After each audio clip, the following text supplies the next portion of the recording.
Non వెజేనా? So non వెజ్ని beat చేసే ఈ వంకాయ తీయంగా కర్రీని ట్రై చేయండి, చాలా బాగుంటుంది.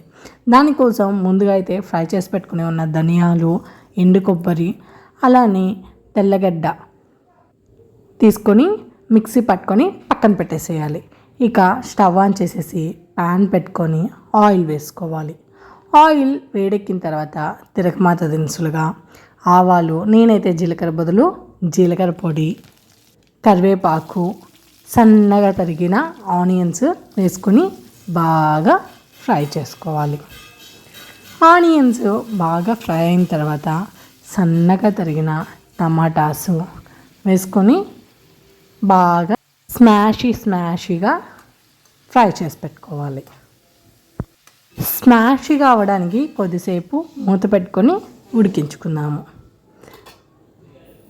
ఇలా స్మాషీగా మనము టమాటాస్ని చేసుకోవాలి.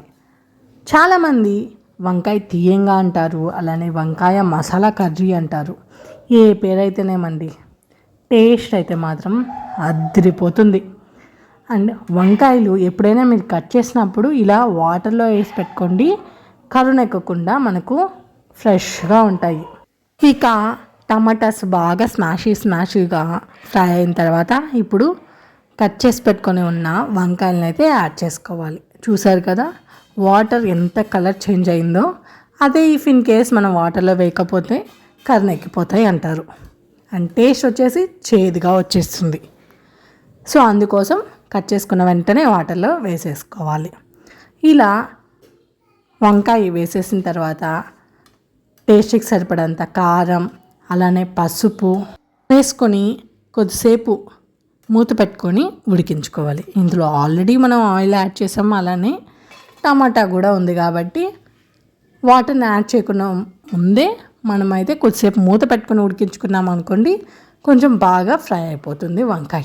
అప్పుడు టేస్ట్ అనేది బాగుంటుంది. ఉడికేటప్పుడు మనకు ఆ ఉప్పు కారం అంతా కూడా వంకాయలోకి పోతుంది. సో కొద్దిసేపు మూత పెట్టుకొని ఉడికించుకున్న తర్వాత ఇప్పుడు మనము టేస్ట్కి సరిపడంత సాల్ట్ వేసుకోవాలి.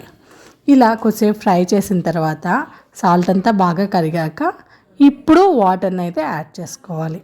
వాటర్ అనేది మీ ఇష్టం ఫ్రెండ్స్. చిక్కగా తినే వాళ్ళకి కొంచెం తక్కువ యాడ్ చేసుకోండి, పులుసుగా కావాలనుకున్న వాళ్ళు కొంచెం ఎక్కువగా యాడ్ చేసుకోండి, డిపెండ్స్ ఆన్ యువర్స్.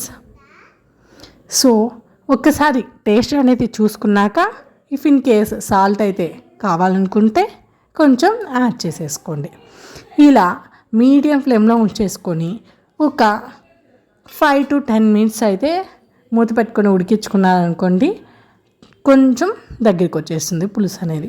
ఫైనల్గా మనం మిక్సీ పట్టుకొని ఉన్నాం కదా, ఆ పొడిని యాడ్ చేసి జస్ట్ 2 minutes సిమ్లో ఉంచేసుకొని మూత పెట్టుకొని ఉడికించుకుంటే అంతే ఫ్రెండ్స్, వంకాయ తీయంగా లేదా వంకాయ మసాలా కర్రీ రెడీ అయిపోతుంది.